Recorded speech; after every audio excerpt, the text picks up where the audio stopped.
Hello toi, j'espère que tu vas bien. Bienvenue sur ma chaîne. Aujourd'hui, je vais te présenter une pile à lire annuelle. C'est un peu ma promesse de mois à mois de lire tous ces mangas et toutes ces BD cette année.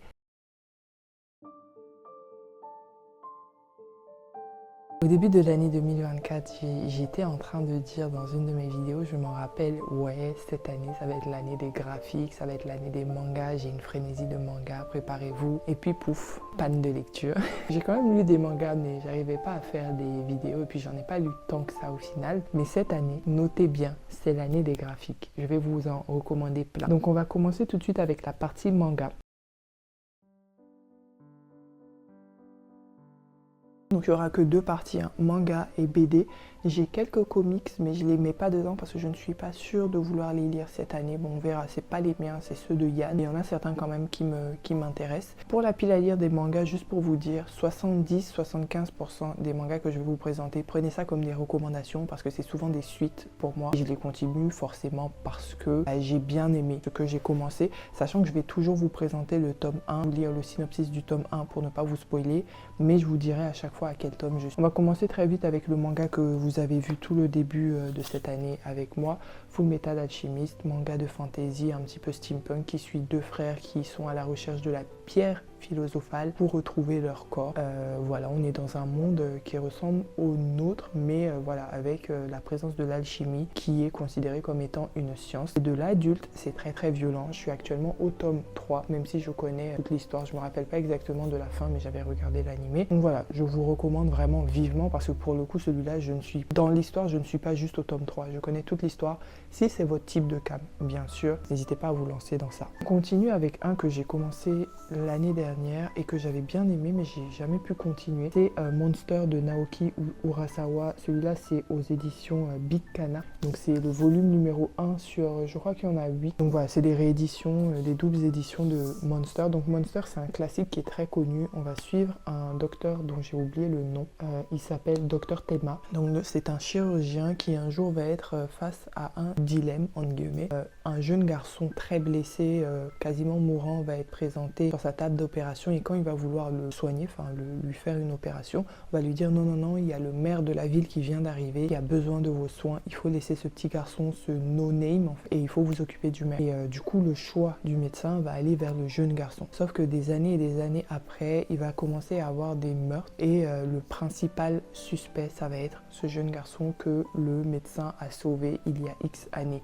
Et du coup, il va se lancer à la recherche tout simplement de cet enfant, qui n'en est plus un d'ailleurs, qui est adulte. J'ai lu, juste pour vous dire où est-ce que je suis, bon ça c'est le volume 1, mais je n'ai lu que le volume 1. Pour l'instant, j'avais bien aimé, je pense continuer. Alors cette fois-ci, on a Mes 100 contes mortels de Anji Matono aux éditions Akata. C'est le tome 2 parce que je ne sais plus où j'ai foutu le tome 1, mais je n'ai lu pour l'instant que le tome 1 et 2, soit que le tome 1, mais je pense recommencer du début. Celui-là, c'est un service presse que j'ai reçu des éditions Akata début 2024. Je crois ils m'ont envoyé les éditions, les tomes 2 et 3, sachant que moi j'avais déjà acheté le tome 1, lu, aimé, et j'ai demandé du coup la suite, et à l'époque il n'y avait que 3 tomes de sortie, actuellement il y en a 6 ou 7. Donc je vais lire, relire et lire jusqu'au tome 3 et continuer si ça me plaît. Alors pour le synopsis, on va suivre ce jeune garçon là qui est suicidaire. C'est vraiment un petit garçon, il doit avoir 10 ans et il a des envies suicidaires et il va tomber sur une légende qui dit que si tu lis les 100 contes d'un certain livre, à la fin il y a une malédiction qui va te tomber dessus et tu vas mourir. Lui un peu sa façon de se suicider si on veut, c'est tous les soirs il va lire un de ses contes. Donc en fait c'est une anthologie. L'histoire de ce jeune garçon, en tout cas au début, juste un prétexte pour que nous on puisse lire les histoires de ce recueil d'histoires horrifiques. Donc en fait chaque chapitre de ce manga là, une histoire différentes et j'imagine que on va aller jusqu'au 100e et on verra ce qui se passe à la fin. On continue avec Burn the House Down. Je pense que c'est l'un des seuls mangas que je t'ai présenté l'année dernière. J'ai vraiment aimé. Celui-là aussi, je l'ai reçu en service presse des éditions Akata. Je crois qu'ils m'ont envoyé les 3 ou 4 premiers tomes. Actuellement, il doit y en avoir 8-9. Je pense que je vais tout acheter parce que je suis quasiment sûre d'aimer. Sachant que c'est série en 8 tomes, c'est ce que j'allais dire. C'est une série relativement courte. Je savais que c'était en moins de 10 tomes. Ici, on suit cette jeune femme, j'allais dire jeune fille, non, cette jeune femme-là, qui lorsqu'elle était petite fille, leur maison de famille a brûlé dans des circonstances un peu bizarres et sa mère a été accusée. Cela a créé la fissure dans leur foyer et le père a quitté la mère, si tu veux, il allait se remarier ailleurs, enfin voilà. Et nous, on va la suivre en tant qu'adulte où elle va prendre une identité autre que la sienne pour intégrer la maisonnée d'une certaine famille, d'une femme, et on va chercher pourquoi est-ce que elle cherche à infiltrer cette famille-là et forcément ça a un lien avec son passé, tu t'imagines bien. Celui-là, j'ai lu, je crois, les 3 premiers tomes, un truc comme ça. Je pense que je vais reprendre pareil de zéro, pas parce que j'ai oublié, mais parce que j'ai vraiment beaucoup aimé. Je vous recommande. J'ai pas encore fini. Sauf si la fin est vraiment foirée, je peux déjà vous recommander parce qu'il est vraiment... c'est vraiment pépite. On a ensuite un coup de cœur de l'année dernière, en tout cas les 2 premiers tomes, c'était The Summer Hikaru Died de Moku Mokuren chez Pika. Non, franchement, The Summer Hikaru Died, c'était vraiment bien. Ici, on va suivre, pas Hikaru du coup, mais Yoshiki. On est du point de vue de Yoshiki, qui a son meilleur ami qui s'appelle Hikaru, qui un jour il a disparu pendant 6 mois, je crois. Je sais plus, mais en tout cas, il a disparu pendant une longue période de temps dans la forêt et un jour, il va revenir, tout le monde va être en mode il est sauvé, etc. Et il a l'air bien, tu vois, genre son physique est bien, enfin tout se passe bien, sauf que Yoshiki, qui traîne tout le temps avec lui, va se rendre compte au fil du temps que ce n'est pas Hikaru. Cette intuition va être confirmée. Sauf que Yoshiki va quand même faire le choix de continuer d'être ami avec cette chose qu'on ne sait pas ce que c'est. Et on va suivre ça. Juste pour vous prévenir, ça c'est de l'horrif. Un peu, j'allais dire yaoi. Non, parce que ça va pas jusqu'au yaoi, mais tu sens qu'il y a une attirance. En gros, Hikaru en tout cas avait ou a une attirance pour Yoshiki. C'est quelque chose qui est exploré dans le sens où on explore la découverte de son corps, la découverte des sentiments. Enfin, je dis la découverte de son corps, il n'y a rien d'explicite. En tout cas, jusqu'à où moi j'ai lu, il n'y a rien d'explicite. Et l'auteur ou l'autrice d'ailleurs, parce qu'on ne sait pas, j'ai jamais vu sa photo, on ne sait pas si c'est un homme ou une femme, va utiliser l'horreur pour explorer plein de thématiques. Et franchement, lisez The Summer Hikaru Died, c'était vraiment bien. J'ai lu les 2-3 premiers tomes. Je sais même pas combien il y en a. Je crois que c'est une série terminée aussi, mais ici, ils n'ont pas dit en combien de tomes. C'est moins de 10 en tout cas. Ça doit être genre 5 tomes, un truc comme ça. Je vais tout acheter même avant de reprendre parce que je suis quasiment sûre d'aimer. Dans l'abîme du temps, donc c'est les chefs-d'œuvre de Lovecraft qui ont été refaits par Gutanabe. C'est aux éditions Kiyun. Donc c'est les belles éditions là où il y a une sorte d'imitation cuir mais en fait qui est plus plastique. C'est des grandes éditions avec des belles illustrations de Gutanabe. Je te mettrai encore une fois des planches mais c'est magnifique. Alors celui-là je vais pas forcément te faire le synopsis finalement parce que ça n'a pas trop de sens. C'est juste que Yann a acheté 3 ou 4 de ces recueils là, enfin de ces adaptations de Gutanabe. Il les a achetés dans cette édition. Et je suis tombée amoureuse littéralement des illustrations. J'avais pas pour projet de lire particulièrement.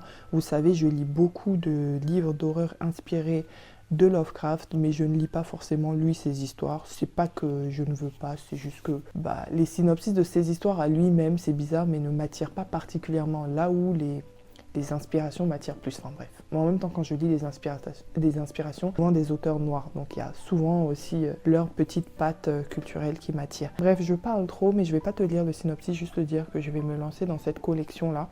Puis je t'en ferai des retours au fur et à mesure, quoi. Le dernier manga que j'ai à te présenter, punaise, c'est une brique. On a Dragon Head, donc c'est le tome 1 de Minetaro Mochizuki. Et ça c'est aux éditions Pika Graphique, donc c'est des éditions super grandes, il y en a 5 en tout il me semble, et ça c'est une réédition d'une sorte de classique horrifique. On nous dit qu'une classe de jeunes japonais rentre en train vers Tokyo lorsque sous un tunnel, c'est l'accident. Teru, Nobuo et Ako échappent à la mort, mais enterrés vivants, comment ne pas sombrer dans l'obscurité? C'est de l'horrifique, comme je disais. Je ne sais pas s'il va y avoir du surnaturel. J'ai vraiment envie, je pense que ça va être du survival. Je pense que les jeunes enfants là vont se tuer entre eux à un moment, ils vont sûrement sombrer dans la folie. C'est souvent ce type de trope là. Mais je sais pas, il me donne vraiment envie, l'édition est belle, même si ça va faire mal au poignet. On va passer maintenant au BD.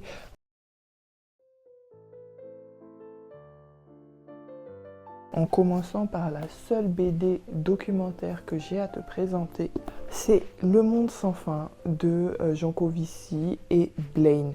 Alors, je vais lire ça notamment pour des raisons professionnelles. Déjà, ça m'attire, mais c'est aussi pour des raisons professionnelles parce que je travaille dans le monde de l'énergie. Et en fait, cette BD, c'est Jean-Marc Jancovici, que tu connais peut-être, qui est un scientifique et militant qui est spécialisé dans toutes les questions de l'énergie, donc l'énergétique mondiale et comment la gestion de l'énergie, la production de l'énergie impacte le climat et l'écologie.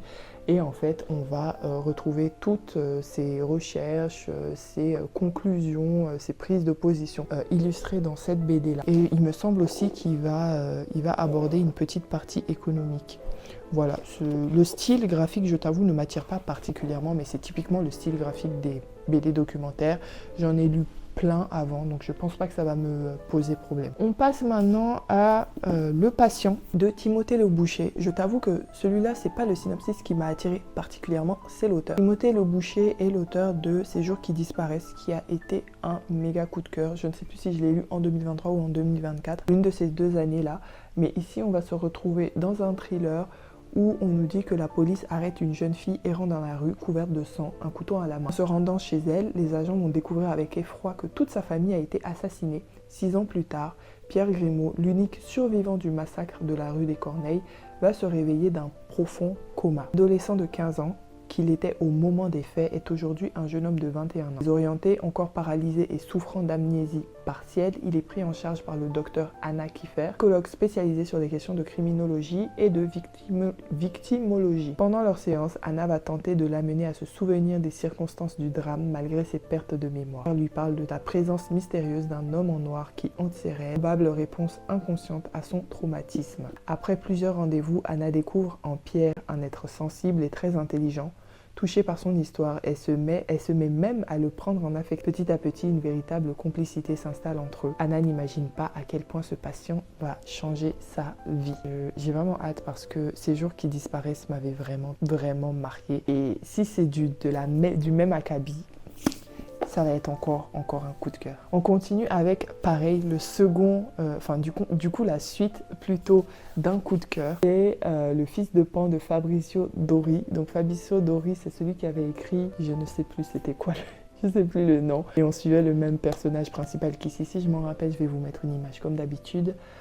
On suit encore une fois Eustis, qui est satyre déchu du dieu Pan. Et on nous dit, du dieu Dionysos, pardon. On nous dit qu'il s'ennuie à mourir dans le monde des mortels, mais bientôt une surprise le sort de sa torpeur. Sélénée, déesse de la lune, lui envoie l'enfant qu'elle a eu avec Pan, pour qu'Eustis l'aide à trouver sa spécialité divine. Oh, je vois que celui-là, je l'avais commencé. En fait, j'ai tous hâte de les lire, mais quand c'est des auteurs coup de cœur, quand c'est des auteurs avec qui j'ai déjà eu des coups de cœur, ça me donne encore plus envie parce que je me dis ils peuvent pas me décevoir, même si ils peuvent me décevoir. Mais voilà. On continue cette fois-ci avec qui est une nouveauté à 100% pour moi. L'auteur c'est Saint-Gelin, je sais pas. Et c'est Frontier ou Frontier, Explore, Expand, Escape. On te dit, la conquête spatiale a perdu de son mystère. Quand les corporations s'attaquent à l'espace, exploitation, pollution et capitalisme sauvage sont la norme dans cette ruée vers l'or. Où est donc la place de Jisoo, une ingénieure frustrée, Alex, un ouvrier né dans l'espace, et Kamina, une ex-mercenaire dans cet univers froid et hostile. Ce qui m'avait attiré dans l'achat de cette BD, c'était tout d'abord les graphismes, parce que c'est assez éloigné de ce que je lis d'habitude et j'avais envie d'explorer, mais aussi je sais qu'on va explorer les thématiques de l'impact climatique de la ruée vers l'espace et le capitalisme, etc. C'est c'est une science-fiction, mais qui se pose aussi un petit peu en dystopie de ce qui pourrait se passer si on continue comme on le fait déjà avec le capitalisme. Voilà, je n'ai pas grand chose à vous en dire, j'espère vraiment que je vais aimer. Celui-là, pareil, je sais que je l'avais commencé, mais j'ai pas pu continuer. C'est vrai que mine de rien, les ouvrages de cette taille-là, il faut vouloir en fait. Surtout que les BD, en tout cas personnellement, quand je les commence, c'est pas d'une traite, mais il faut que je les finisse en une semaine pour vraiment profiter, tu vois. pour être immergé tout le temps de façon régulière dans les graphismes de l'auteur. Bref, je m'égare. Le dernier ouvrage que j'ai à te présenter, punaise, c'est l'une des reliques de ma palle. Je l'ai depuis, je pense, 3-4 ans. Alors qu'il m'avait tellement donné envie. Ça n'a aucun sens le fait que je ne l'ai toujours pas lu. En fait, il y a des ouvrages, vous allez me dire, petite parenthèse, désolée, mais vous allez me dire si ça vous arrive, il y a des ouvrages qui me donnent tellement envie que j'ose pas les commencer par peur d'être déçue. Je sais, ça ne fait aucun sens. Normalement, si quelque chose te donne envie, tu sautes dessus, en fait, tu as super envie de commencer, etc. Sauf que moi, ça me fait tout le contraire quand c'est overwhelming. Enfin bref, maybe I'm weird. Anyway, on a Carbone et Silicium de Mathieu Bablet. Qui est une BD qui a été prisée de multiples fois, où on nous dit Carbone, Silicium, maintenant que l'on vous a activé, quelle est la toute première pensée que vous souhaitez partager avec nous?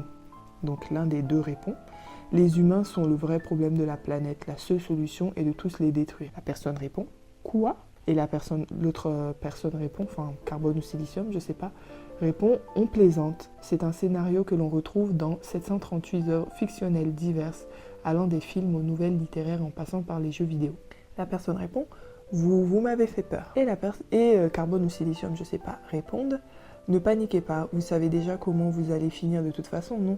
Nous ne sommes pas là pour vous juger, vous faites bien comme vous voulez. Donc je sais juste que, voilà, et Carbone et Silicium sont deux entités peut-être robotiques, je ne sais pas, qu'on va suivre à travers l'espace et le temps. On va pouvoir être témoin d'histoires humaines à travers leurs yeux, si je puis dire. Voilà, c'était tout pour moi. On a donc ici 5 BD et les mangas, ça sert à rien que... Bon, attendez, 1, 2, 3, 4, 5, 6, 7 séries de mangas. Ce que j'allais dire, ça sert à rien que je les compte parce que c'est des séries. Mais 5 BD, 7 séries de mangas, c'est ma pile à lire 2025, question graphique. J'espère vraiment que je vais la lire et que je vais venir vous faire des recommandations. J'espère qu'ils seront tous des 4 ou 5 étoiles. En fait, je les sens tous bien. Franchement, je les sens tous bien. Déjà les mangas, parce que la plupart je connais déjà, j'ai déjà commencé. Il y a encore Dragon Head qui pourrait me décevoir, ou les Lovecraft, il y a moyen. Mais les BD là, non, je le sens bien. Écoute, n'hésite pas à me laisser toi en commentaire, déjà si on a des lectures en commun. Je veux qu'on fasse des sortes de lectures communes, même si ça se fait pas trop pour les graphiques, on sait jamais. S'il y en a que tu as lu et que tu as aimé, n'hésite pas à me hyper, comme ça je vais les sortir plus vite. Et voilà, moi je te retrouve dans une semaine, parce que j'essaie de poster une fois par semaine, dans une semaine pour une nouvelle vidéo. Ciao!